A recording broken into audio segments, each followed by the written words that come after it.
Three, two, one. Ladies and gentlemen, welcome to the Run GMC podcast. It is June the 7th, 2020 years after the death of Jesus Christ. Today's podcast, we are going to be discussing the very controversial Drew Brees topic. And I'm going to explain to you why everything in 2016 was completely okay, and how in 2020 everything's flipped on its head. So, jumping straight into it, I would like to go back 4 years to 2020 when Colin Kaepernick first took a knee for police brutality. The reason why Colin Kaepernick decided to take a knee is because he received so much criticism from soldiers for sitting on the bench as the national anthem went on. So what Colin Kaepernick did is he talked to one of his teammates that I believe served in the Army. I'm not sure on his name. But the teammate said, it is okay, it's disrespectful if you sit down, it is okay if you take a knee. To which then led all the criticism following it, which then kicked Colin Kaepernick out of the NFL because they are a system and organization that has been blind to everything for longer than we can even imagine. Because Colin Kaepernick was just expressing his mind expressing his thoughts in a peaceful manner. In what world can we not do whatever we want when the national anthem is played? I'm an announcer, and whenever I announce to stand for the national anthem, I say if you are able to. And I almost feel like adding, if you want to. It is your fundamental right and choice to decide whether or not you want to do that. And that is why America is great, because you have the freedom to do that. Now, you could upset people and it could be disrespectful, but you do have that choice to do that. Nobody's yanking you up and telling you to stand up. But everyone lost their minds and said, Colin Kaepernick, you disrespectful. He's disrespecting the flag like never before. Let me read some of the comments, because Drew Brees, in his video where he said that it was disrespectful to kneel for the flag and he'll never be able to condemn people doing it, he said the exact same thing in 2016.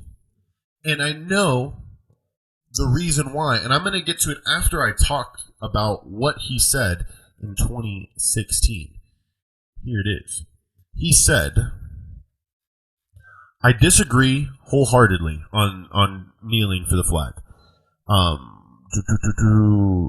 Not about the fact that Colin Kaepernick wanted to speak out on a very important issue. He could speak about that issue, but there's plenty of other ways you can do that in a peaceful manner that doesn't involve being disrespectful to the American flag. Very important, because he said a peaceful way of demonstrating. But we've been seeing in the world what happens when you peacefully protest. Not all the times does it actually go the way you want it to. So why not do it on the biggest stage where, people aren't going to be throwing tear gas or shooting rubber bullets at you. You're on national television. It's a perfect time. It's no different than any other athlete using their platform. But I'm going to continue. The great thing about this country is that we have the freedoms that allow you to speak openly about any issue.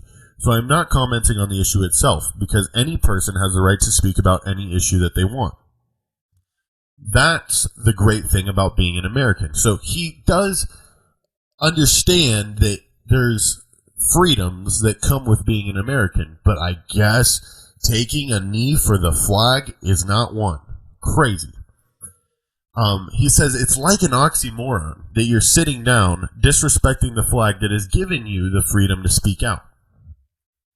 Guys, if you guys go to this article on ESPN, watch the video that comes with this. And I'm telling you, this dude right here is saying the exact same thing. It's disrespectful. There's so many better ways you can protest and speak out about these issues, and you're going to just disrespect the flag. It's all about the flag. Disrespect the flag. And nobody is giving Sean Payton shit. You're going to lose your mind when you see this. Sean Payton, at the end of this article, I was like, there's probably nothing good here. Let me just read that last sentence. He says, honestly, we have a lot more important things that we're working on right here in our building, Payton says. Payton, are you working on racial injustice? No, you're working on beating the Colts the next week. Okay? People were so blind at this time. And it's because the number one reason, the United States was a different country. In 2016, what did we do as a nation? And I am included in this because I didn't have it all figured out. Obviously, when you grow up, you learn some more. But it was a lot more peaceful of a country in 2016, and we all rallied around the flag and the troops. And everybody's thoughts, including the Saints' safety, Kenny Vaccaro at the time, I respect his decision to stand up for how he feels, but I do not think to do it in that manner. I think you stand up for the national anthem, and that's what Kenny Vaccaro's thoughts are. And Kenny Vaccaro, ladies and gentlemen, is of the African American descent. Even people who are facing this oppression were rallying around the troops and the flag as opposed to the police brutality. And the reason why is we were a peaceful country. Now, 4 years ahead of time, what's happened? The little orange Cheeto man, Mr. Donald Trump, has taken office, and he's divided the entire nation. When you would think about who wears the Make America Great hats again, like what kind of people wear that hat, and everybody would tell you it's white people that are racist, and not all of them are racist, but that's just your initial thought. You're just like, these white people, they don't care about anything. They want to kick out all the Hispanics. They want to, like you gotta, in order to make America great again, it's to just make it white again. That's what everyone was thinking. And then as time continues in his presidency, everyone continues to realize, holy shit, man, this dude is so wrong on so many different issues that if you like his side, we don't like you. And now, right, who doesn't like this whole Black Lives Matter protesting going on right now for George Floyd? Donald Trump. When that happened, then everyone remembers, holy shit, Colin Kaepernick said this 4 years ago. This is what he was doing. This is what he was taking a knee for. Nothing has changed, people. It was just as bad in 2016 as it is in 2020. Okay? And the reason why we think it's so much worse now is because we have a person in charge that nobody likes, and he's for the other side. So now everyone feels compelled to be like, oh, no, this is wrong. It's wrong from the jump. It shouldn't have to take this fucking horrible person standing up for the wrong side, bringing in the National Guard, no peaceful protest. How could you peacefully protest? I went out and I saw it. It's tough to peacefully protest when you have the police being shoved down your throat, the National Guard being shoved down your throat, with the threats of the United States military. The fuck did we do?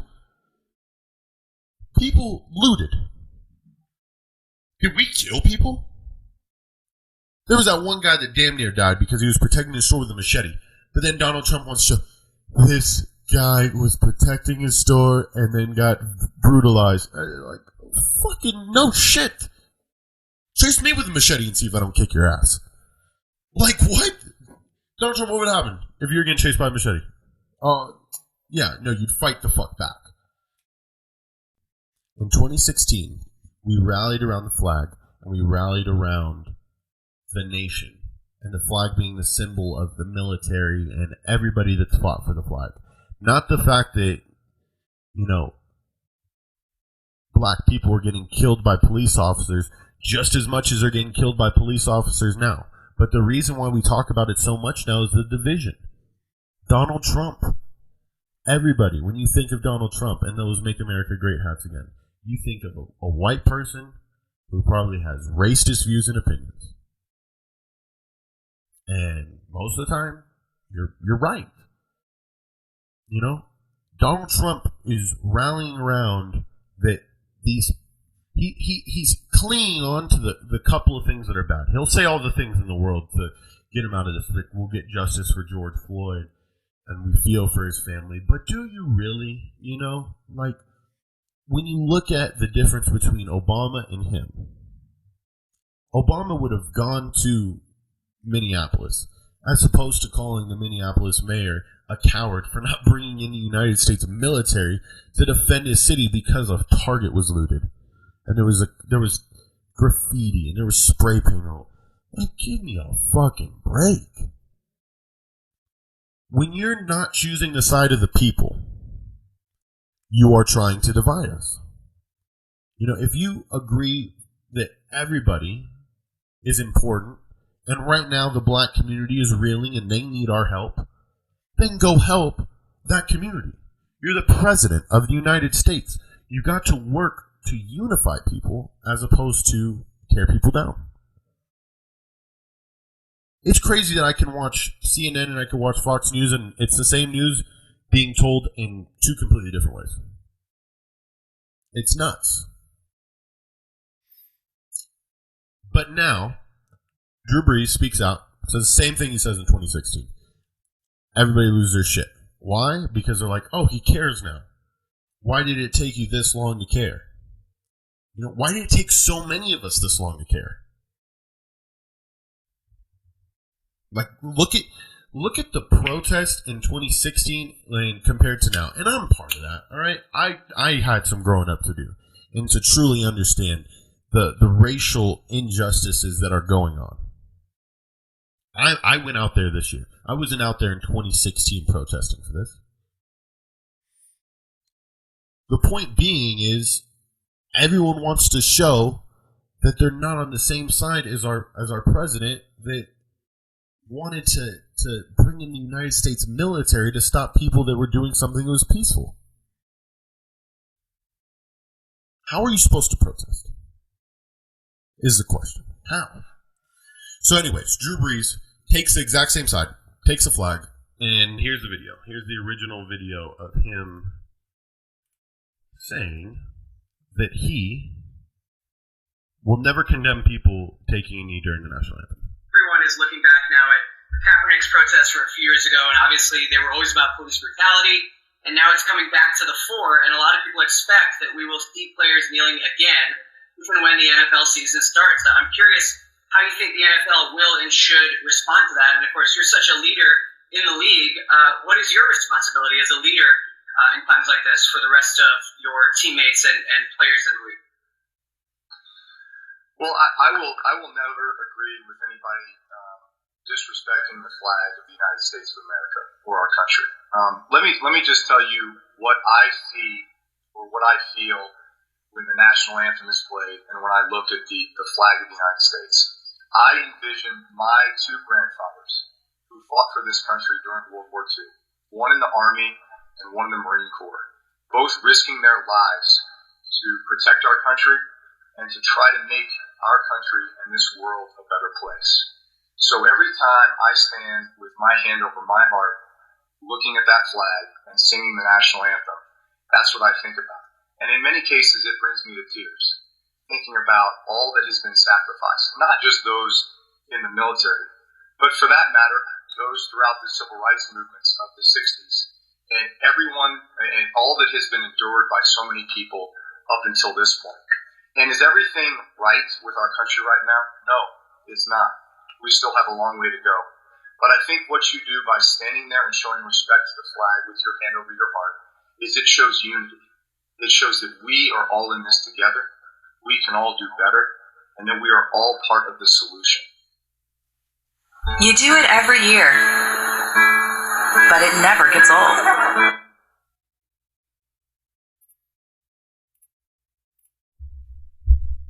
So, Drew Brees has probably rehearsed that same question many times. Like, think about it. He has kids. And his kids have cell phones. And they realize what is going on. You know what I mean? And he, in 2016, probably told his kids that exact same thing. That, we're all standing for this together in unity and in solidarity. His message is good. But at the same time, who cares if you actually do kneel, stand, put your hand over your heart, sit down, take a fart, you know what I mean? Like, nobody, you shouldn't care, guys. That's why America's great. You know what I mean? They're not marching us, like making us do anything special. You have the option to show that you stand up and put your hand over the heart.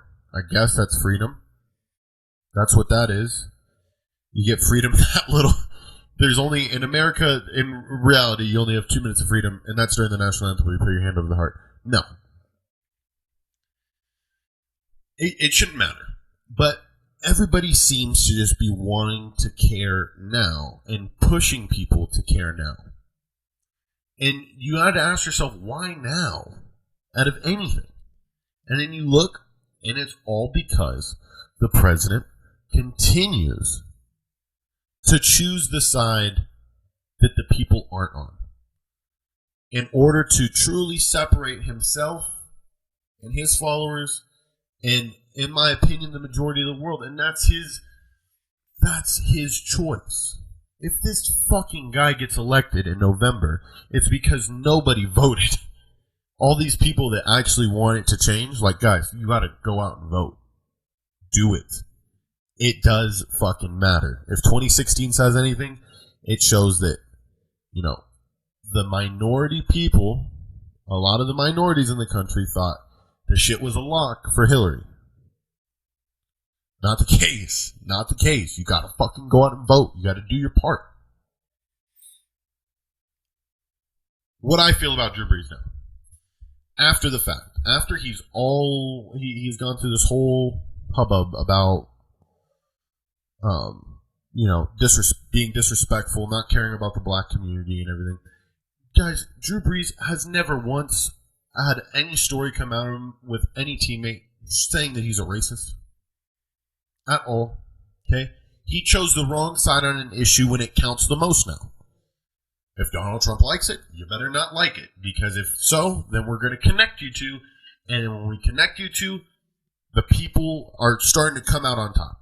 You know, the black community came out on top in this situation. I hope they continue to run with this momentum that they have right now and pressuring people like Drew Brees to actually care a little bit because they're important voices.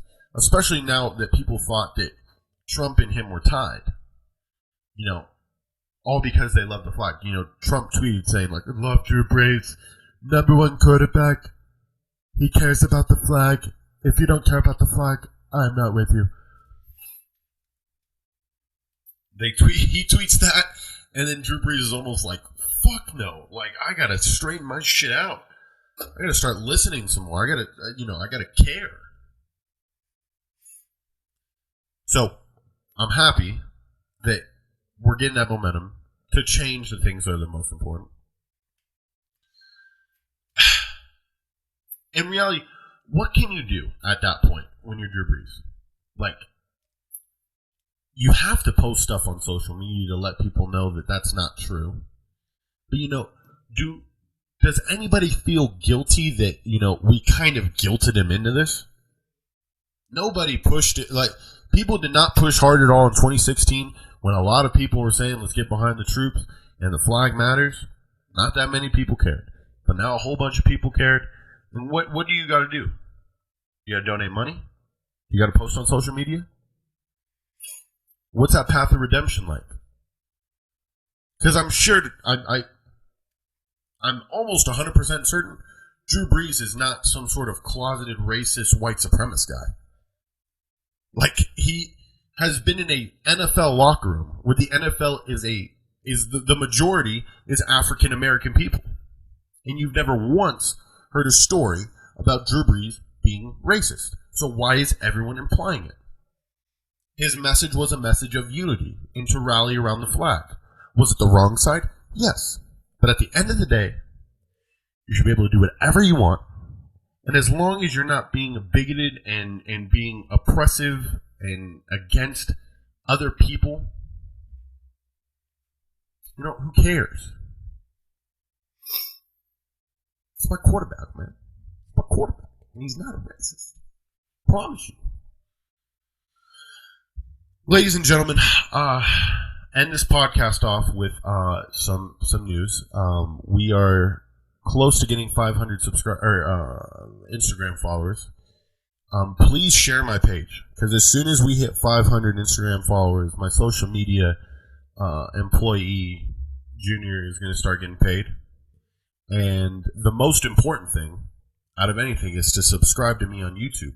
You subscribe to me on YouTube, 100 subscribers. Once I hit that, we're doing a $100 giveaway. with everyone who subscribed to me at that point getting 2 entries. Okay? Everyone past that point, past that first 100, they only get 1 entry. I take care of the people that take care of me. I appreciate you guys listening. And let me know what you guys think about this podcast. Am I completely wrong? Am I missing the mark here? I feel like I'm on somewhat of the right page, but if I'm missing anything, please let me know in the comments down below. Like, share, subscribe. This is the Run GMC podcast with George Martin Carmona. Signing off.